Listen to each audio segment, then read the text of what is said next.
reason I'm Laura. Yeah, Laura. So Yeah. he said, if students here want an AP class and we do not provide it, we will do everything we can to create the course. So I was telling Tina, I was like, do all principals have this power?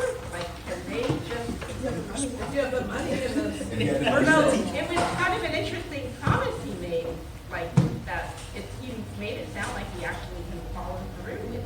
And I'm like, well, if that's the case, that these schools can be malleable and can meet the demand of the students who are there, then speaking to your thing about the image of schools, right? That maybe SFUSD high schools are a lot more malleable than many parents think. Every choice like that though, there's a give and take. And now what owns the weeds? Right, and you need enough kids to fill the class and the teacher credentialed and trained to teach that class. Right. And the will to teach that. Right. And you have more funds to play with that when you're larger. So just drawing a string on this in terms of offering of AP classes, right? Yeah. There's variation in data around who, about how many classes are offered, AP classes are offered, and where they're offered. And as Davina mentioned earlier in the evening, there's effort now trying to think about whether some of those courses can be offered cross-school, right? So that we can break down. Is that, just out of curiosity, is that a worthwhile, what do you all think of that idea? So I think that needs to be highlighted because she was sharing with us, like for instance, from students from her school, if they want to take the automotive class that's offered at Wash and it's only offered at Wash, there's actually a busing option. And I don't think a lot of families know about that at all. Yeah. And I think if families knew that there was that way to, I don't even know what you call it, cross-pollinate or whatever, within the schools, right, then I think they would be more willing to accept the different placement, knowing that they could get the, the regular GE stuff at their school placement, but still get the access to the specific pathway that they want to at a different school without actually having to be enrolled at that school. I guess I'm wondering about persistence data because I'm seeing a lot of AP, but less of accelerated rigorous courses like IB, theory of knowledge, dual enrollment. I don't know. Some of these may be dual enrollment and may not be identified. So I'm just wondering, how are we identifying rigor and how are we using persistence to help us build our course catalog? Davina, Tanny, or Lauren, do you want to weigh in on that? I think, well, I can say one thing, like, that is sort of surfaced as I did build this thing. I mean, I knew how it would come out, but one of the things I recognized was around differentiation of leveling courses and mastery, and maybe that's a little bit what you're talking about. So if a school offers fewer courses, students may not have the same opportunity for mastery. So if you have guitar 1, but you can only have guitar 1, but you can't have guitar 1, 2, and 3. Or the same with language. Or you can have Spanish 1, 2, and 3, but you don't have native speakers 1, 2, and 3.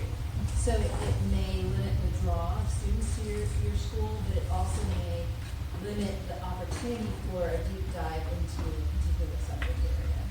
And it also may limit, or rather put that student has to do even more to be accepted into specific universities. Because they're going to need to fill those things in other areas and not specifically at their school. I guess, well, so just to piggyback on, thank you for that explanation. I think when you look at the post-secondary data, right, if we look at post-secondary data from our 12th grade, 13th into other institutions, and then we go even a step further and we look at longitudinal data, we are not seeing that the AP courses are the persisters. We are not seeing that. We across the country and in California, we're seeing that dual enrollment and IB types of courses are the persisters. So I'm interested in understanding the investment in AP specifically in the course catalog. And I don't want to politicize the conversation, but I was asked to look at patterns, and that's what I did. And just trying to understand, you know, it just seems like an overinvestment. In some cases, the smaller schools or the schools that may be less, desirable don't even have AP courses. So I just don't understand that as well. Can I just say one thing? That Sure. sort of gets to the transcript reviews that the school teams did during the looking at student journeys. And one of the lenses, I can't remember what he called it, but the courses that predict student success towards college success. And so we do have some numbers around our schools. And, what percentage of students are selecting the courses that sort of predict their college success. And we could get that to you, because we did that analysis. We were looking at student journeys. Yeah, it's in the appendix, just to sort of name it, it's in the appendix of the Looking Student Journeys preliminary report, and I'll flag it by email to you. There are a couple of slides on academic intensity. So we know school by school, in addition to these data, what are the course taking patterns within the schools, what are the percentages of students that are taking the number of courses that would predict that they will succeed, go on to and succeed in post-secondary. Right, but that's what's offered. So if theory of knowledge is not, for example, in IEP, there's theory of knowledge, which if theory of knowledge is even not offered, kids are not going to take it, right? Exactly. So I'm just wondering about what is actually offered within the accelerated realm, IB or DE. Maybe the principal's not, I don't know. Well, the presentation from our last meeting, we have over, I think it was 1,000 kids in high school dually enrolled at CCSF this year. I believe that's a better alternative than AP. I think AP is sort of a money racket. It's teaching towards a test, and it can, create the conditions for some interesting learning, but it's not centered around student need. It's more, the real it's rigorous, meaning it's well defined, and you can't really go outside that based on what students need. Unfortunately, our college partnership, CCSF have been very challenging to work with. And I am the child of a longtime CCSF instructor, and I have a lot of love for the institution, but, it's hard. The kids get lost trying to sign up. They get dropped if they miss a class. It's been very challenging to create that healthy partnership. Can I just make one quick point? I just think that, increasingly families ask me about dual enrollment and less so about AP. And I taught AP for 10 years at SFUSD. And so I think in the spirit of transparency, it could be interesting to have the dual enrollment programs listed on the matrix in some way. Yeah. And just to add to that, on the university side, we see definitely more value in dual enrollment. Yeah. And that's been increasing over the years. Yeah. I work with the University of California, and that's something that we have been, as an institution, been very, very big on the students in dual enrollment. So I do agree 100%. I do think that there needs to be, I think more information and stuff that's out there. And I guess you could say definitions so that parents understand what dual enrollment actually means. Right. And what's the value of dual enrollment. So it sounds like there's a lot of energy around that idea. I want to pursue that a little further and bring that back. I do want to highlight Anna's point that it's not easy. For just to say, oh, we want to do more dual enrollment, that is a cross-institutional. Can I jump in on that? Sure. Because the statewide conversations that I'm hearing are, there's going to be more investment in dual enrollment. There's going to be more investment in dual enrollment from the community college level, and there's going to be, I think, a bigger push from the legislature because honestly, what people see is that with the AP, right? Your point about AP, you have to score a 4 or 5 in order to earn the credit. Dual enrollment, you take the class, you finish the class, you do the assignment, you will earn the credit. So in that sense, the dual enrollment is a more sure investment in getting the college credit because you're not having to pass this other exam, at the end of it in order to get the credit. We have to pass the You have to pass the class, but you don't have to pass this other exam, right? Like the AP class, you pass the class. Oh, You yeah, don't yeah. have to. Part of it, I think, to go on Anna's point is, with dual enrollment, and AP for that matter, can look far sexier and appealing on paper than what's actually happening on the ground. And it doesn't mean it's not good, it could be phenomenal, Right, but we assume, based on seeing a dot, yeah. or anything, that means quality.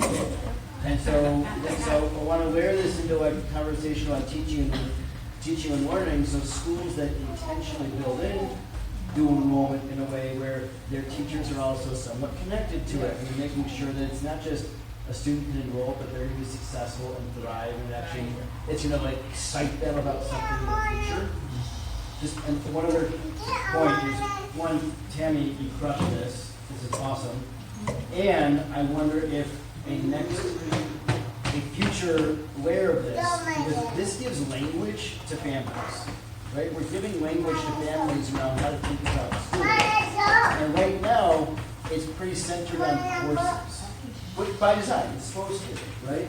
But if we were to layer in, like, some of the things that are in the narratives on schools here, that if we were to say we really value for what we envision for high schools, which could be dual enrollment or IB, how does that get captured in a dot way? Or that a school offers a culminating senior defense requirement, okay? And if we aspire for schools to do that, let's capture that and draw families' attention to that as a value. Or that a school has a 60-hour requirement for either service learning or work-based learning, or something like that. Let's draw families' attention and add to the language that they're looking at. And then they'll read the narrative, but they'll pay attention to the dots. And the thing I wanted to say about that is families can't tell the difference between quality and quantity looking from the outside. And there's an extremely high correlation between the number of applications received by the school and the number of like electives, AP courses, etc. in this little document. Right. I'll build off that, but I wanted to kind of ask a pivot question. But I did chat with Davina on the side about having something similar for support structures and programs, because we don't list things like SAT prep or whatever. So every time we talk about equitable access to programs and support structures, I don't even know what practically means, which schools have what. So I totally agree that was okay. Take this as a naive question. I'm wondering, we haven't talked much, we've talked about funding, and we talked about capacity and enrollment concerns. What about the topic of merging schools while still being able to maintain the unique qualities of these? So is that a topic that you'd like to discuss? Because I think it might be very sensitive, but I'd like to know why we are considering or not the possibility of merging schools. So that's just putting it out there. We don't have to get into that today. Well, I mean, you know, the information that I'm learning today is, you know, the 300 spots, right? The 300 spots that we have that aren't even filled. And mathematically, that means, you know, Davina shared with me that means that in actuality, we could give everybody their number one choice. But the system is not putting everybody in their number one choice because they're trying to put people to fill the school.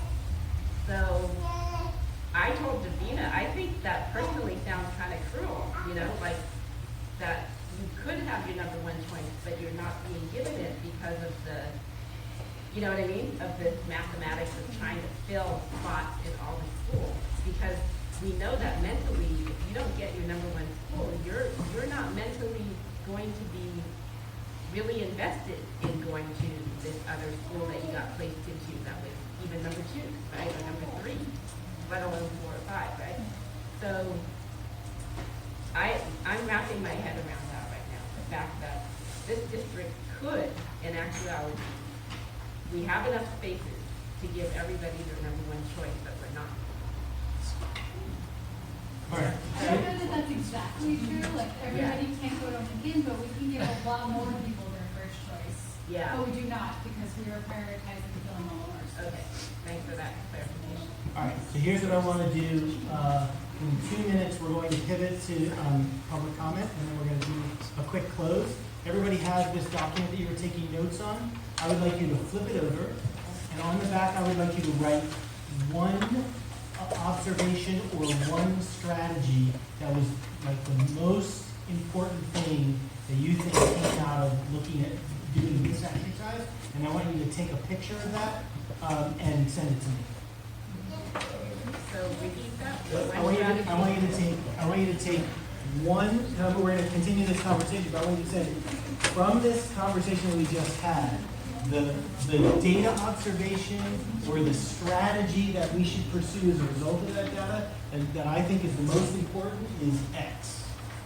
And I want you to identify the most important thing, either in terms of a data observation or a strategy that flows from the data that you think this task force should focus on. Write it, take a picture of it, and send it to me. And while you're doing that, I'm going to invite members of the public. Anybody not sign up for, there are 4 people signed up. Did anybody not sign up who wants to give public comment? Then come on up, Frank, David, Jeff, and Annastasia. I'm going to give people about 1 more minute, and then we'll do the public comment.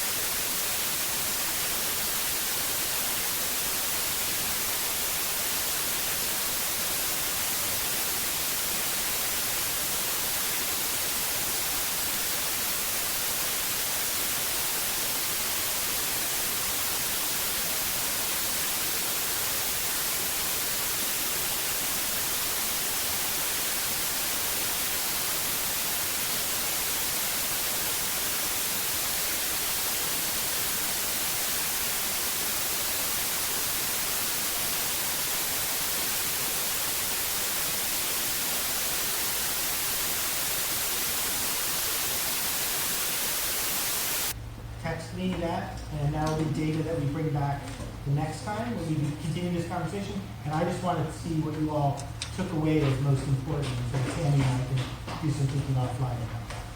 All right? And while you're doing that last task, turn your attention to folks from the public who are here to give their comment. Frank. Do I have to go first? You're first on the list. Actually, you're first choice of position. Now, first on the list. You have a minute. Shoot. Yeah, but, once again, I want to say as a member of the public, we appreciate your hard work. I do want to comment once again on this diversity show goal. There used to be this nicely dressed lawyer who comes in every now and then claiming that Lowell's racist or that Lowell's not interested in diversity. And I'm here to rebut that and say, no, that's not true. There are many members of the Lowell community who are very interested in diversity. And here's the thing. Any member of the public can file a complaint with Department of Education, Uniform Complaint Procedure. You can go ahead and Google that. Basically, long and short of it is that because as a school, we get our funding dollars from the federal government and the state government, we are required to show the federal government that we are making the right diversity efforts for Lowell or any other school in the school district. You don't even have to be a fancy task force to go about this procedure. And there are certainly members of the Lowell community who are doing that. So, there you go, yeah. So once again, I remind you, there are members of the Lowell community who are interested in diversity, and we are working in that regard, and if you're interested in working with us, reach out to me at any time. Thank you. David? I have to go second after Frank. In last month's task force meeting, I made public comment about the voices of the vast monolingual Chinese community, not the Russian community represented.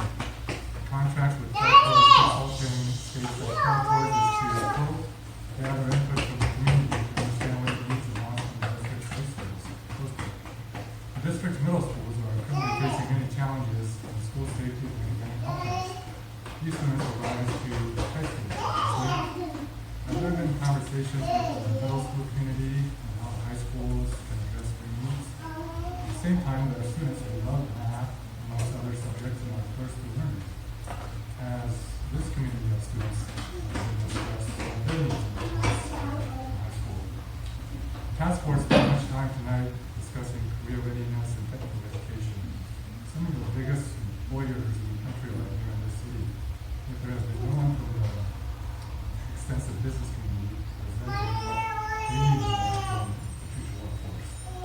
it's not too late to adjust the scouts and engaging the community.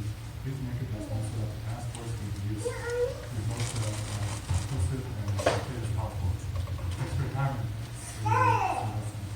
Thank you. Jeff? I am Jeff Lucas. I guess I want to feed off Mr.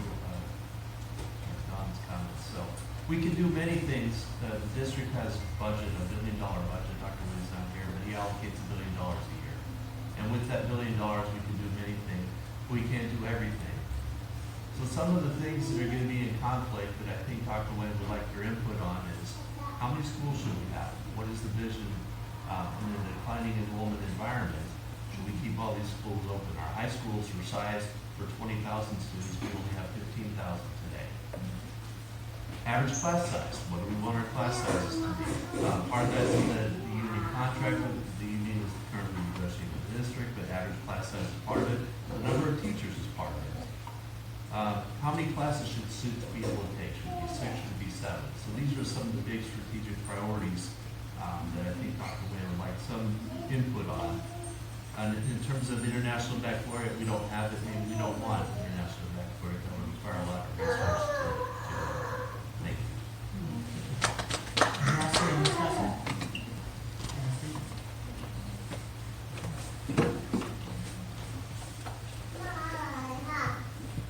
Hello, my name is Annastasia Wong. When I first addressed how the process of making recommendations are going to move forward, how the task force is going to deal with differing opinions and how is that going to be represented. Number 2, number of AP courses. There's a lot of discussion on dual enrollment. I took both CCSS courses and AP courses at my SFUSD high school, and what I really liked about taking AP courses over dual enrollment was the presence of my classmates that really challenged me and pushed me. Lastly, I wasn't a person that took a lot of APs, so I guess from that perspective, I really valued APs over dual enrollment as it was challenging to get to CCSF and also to connect with